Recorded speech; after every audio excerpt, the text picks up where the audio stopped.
Saddam had been trying to make friends with the U.S. very desperately. Kept and be careful what you wish for, because they kept saying that that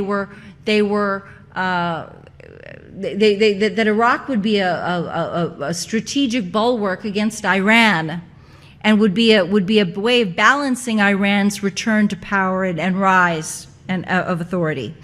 But I want to shift over to 9/11, because what starts to happen is that from the end of the Clinton administration, talks begin on resuming the weapons inspections and a comprehensive peace framework. And the CIA, in reality, was working on two paths. The CIA, and it wasn't that the CIA didn't know that Bush wanted to do this, but just like when you see Libya today, and you know that Obama's an idiot who was is an idiot for attacking Libya, you have factions. You have some factions who say, "Oh yeah, go get Libya," and then you have other factions saying, "Wait a minute, that's a really stupid thing to do." So these two parallel tracks it's not uncommon. I realize that from your perspective as outsiders, you're used to thinking of the whole intelligence community moving in unison, and that's not what happened. Zionist war on Syria and Iran. And this gentleman and I had a conversation before the talk. You'd be surprised to know I agree with him, and so do a lot of people in the intelligence community. It's insane what we're doing over there. And a lot of people knew that it would be a disaster to go after Baghdad, especially if we could get such a great sweetheart deal. So we had the following, and I want you to realize, because 9/11, in my opinion, should not be examined in isolation, but it should be looked at in a total perspective of what exactly they were trying to overcome. There was a fabulous peace option on the table, and the peace option included weapons inspections with no conditions, cooperation with anti-terrorism, including an FBI task force that Iraq had authorized to go into Baghdad and make terrorism investigations and conduct arrests and interview witnesses. And this is before 9/11. They also offered special priority contracts to the United States in oil production, oil equipment purchases, pipeline rebuilding. Iraq's oil infrastructure had been destroyed. And so the United States was going to have the lion's share of all those contracts rebuilding the oil industry in Iraq. You didn't have to go to war. You didn't have to kill a single Iraqi child. Not one American soldier had to lose their arm and a leg to go to get that oil. They would have given it to you. They wanted to give it to you. They offered you the Lukoil contract. Okay? They also offered us preferential contracts in telecommunications. That's telephones, satellites, internet. They offered us preferential contracts in healthcare, hospital equipment, pharmaceuticals. That's still something America makes.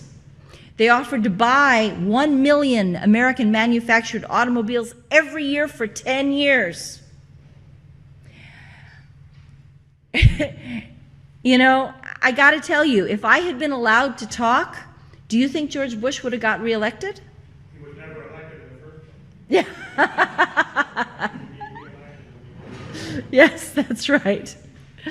But seriously, look at what the Patriot Act was used to do. The Patriot Act was used to guarantee the ignorance of the American people, so that you would be deprived of real factual information that you could use to make an educated decision about, an educated choice about what you want as a leader, from leadership and foreign policy.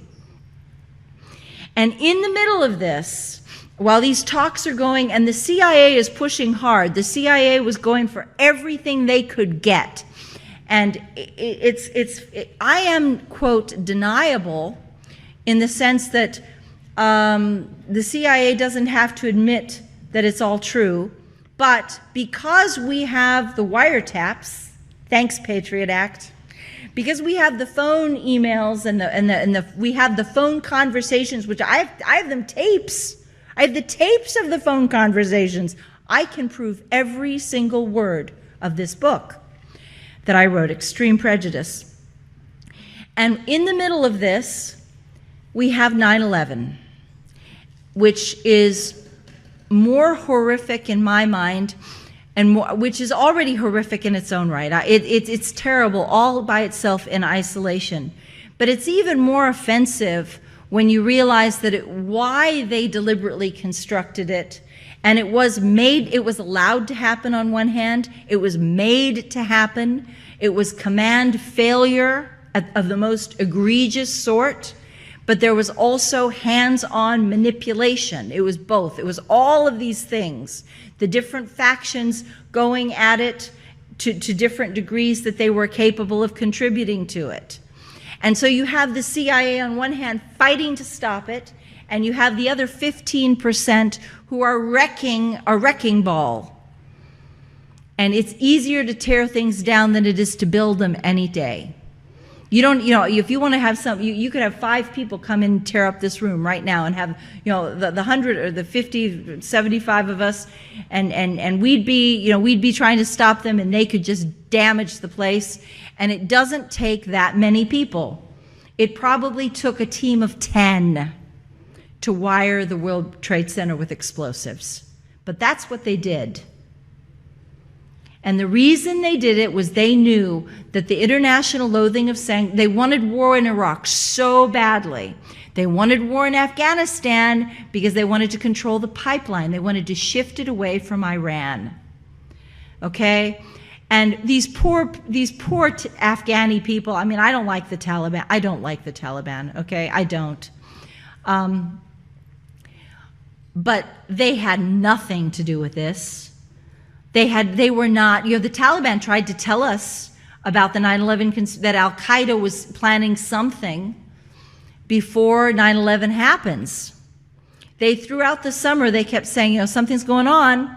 There was 105 reports from the CIA, 105 reports to the Bush administration top echelon throughout the summer of 2001, detailing new developments in the pre-9/11 investigation. Okay? And George Bush refused to take any sort of action. It would have been very easy to stop the 9/11 attack. And I'll tell you what I did, and now I'll tell you my story and how I intersect with that. Because I learned about the 9/11 conspiracy from my CIA handler, Dr. Richard Fuse, in April of 2001.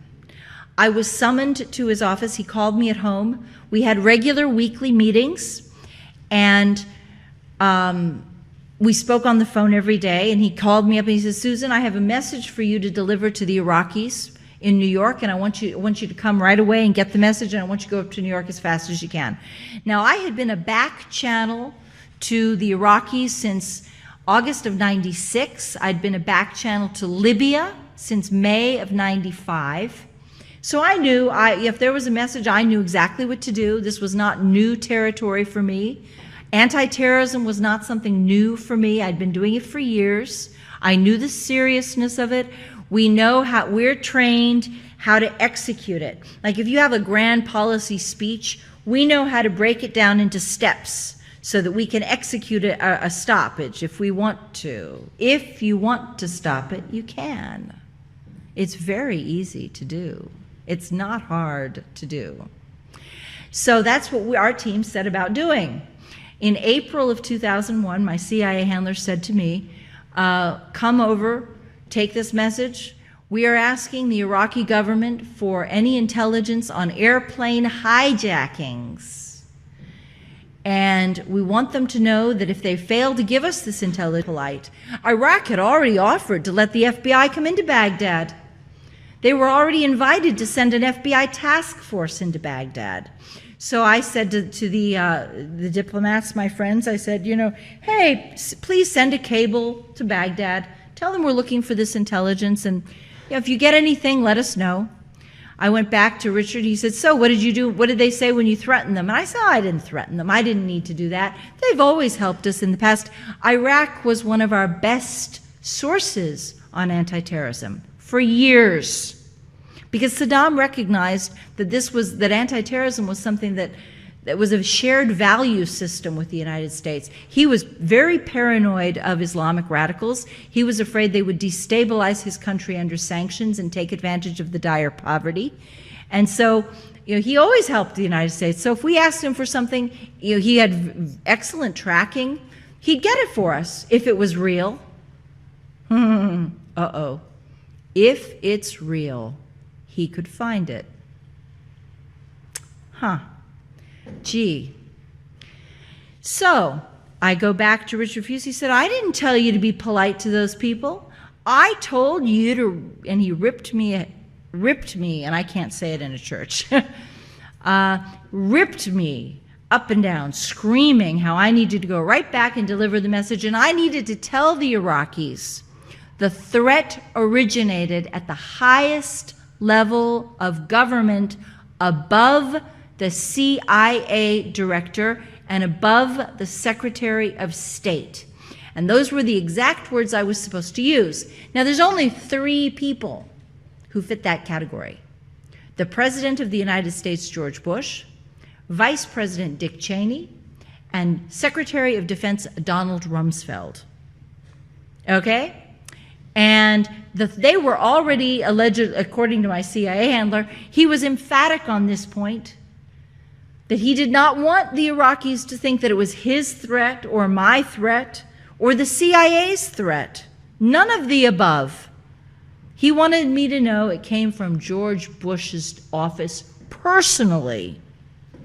And because of the way that things work, and because I was an asset in a back channel, when I'm told to deliver a message, that's exactly what I do.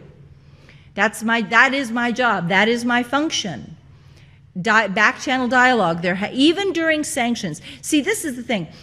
Our back channel was covert on the U.S. side because of the talking heads and the punditry and the general hatred of Saddam, the paranoia of Saddam, and we had to bypass all of that and have a linkage in case there was actually something that needed to be communicated.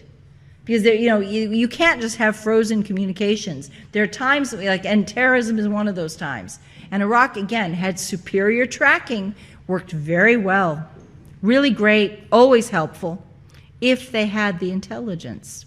So Saddam's government responded very worried, very friendly.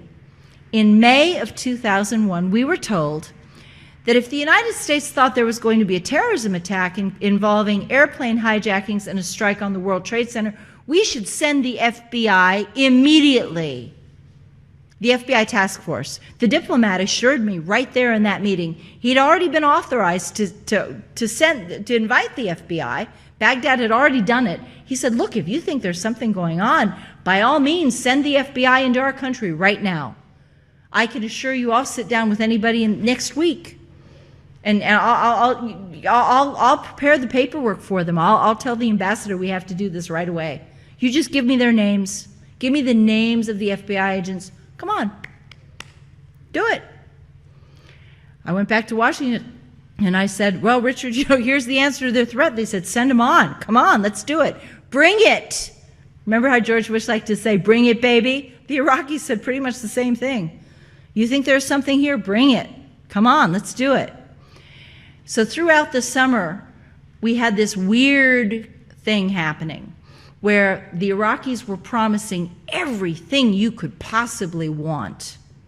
And every time we mention 9/11, they say, send the FBI. Why haven't you done it? We keep telling you to send the FBI. Why don't you do it? Gee, Susan, you keep asking us about this attack, but you realize the United States is the only one talking about it. We're tracing all of the intelligence regarding this attack. All this chatter always goes back to you, meaning the United States. It goes back to Washington. So we were putting out feelers, and these other countries were spinning it back to us. But when the but when you do a back trace on where the intelligence was coming from that the foreign countries were responding to, they were responding to what we were telling them. So it was like circling back, but we were the origination. Do you understand? We were the origin of the intelligence.